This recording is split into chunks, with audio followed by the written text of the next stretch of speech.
From this evening, I must give the British people a very simple instruction. You must stay at home. You should not be meeting friends. If your friends ask you to meet, you should say no. I don't think there's much to say that hasn't been said. I think that the people that are listening, and people that aren't. It's a pandemic in itself. It has been for a long time. It's just affecting a lot more people at the minute.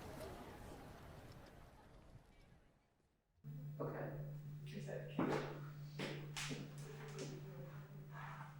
Do you think that the mental health that you have and mental issues that you have define who you are? In a way, yeah, because I get my sense of humour from it, like my dark humour. Is there like groups of people that will be more open with like Yeah. mental health?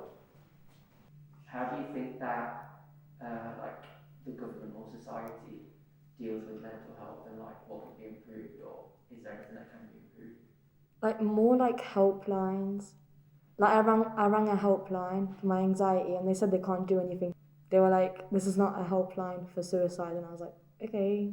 Yeah, so you think that there should be more funded into things like obviously helplines and whatnot? Yeah. The real pandemic is mental health, that people, especially the younger generation, are struggling with. Everything they've ever known has just been taken away, and then there's a new set of rules. 18 million people in England and all 3 million who live in Wales have seen extra COVID restrictions come into force today. As ministers said, a new variant of coronavirus is out of control. It's been a year now. It's been a year now in lockdown. In and out, but, dealing with it. And hopefully it's got to a point now where we can start to look forward to the things that we miss happening again. It's definitely not gonna go back to normal anytime soon, but hopefully things will get better. I think that on the mental health side of things, I think that there is a level of responsibility on the government. If you look at the funding that is given to the mental health industry, it's not enough.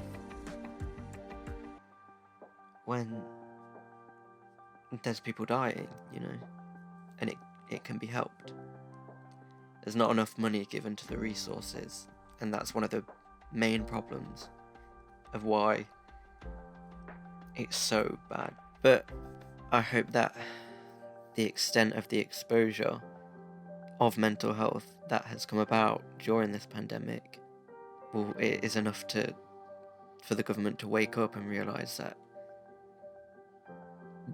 these are our people dying, and there's not enough funding to the resources to help these people, their people, and more needs to be done.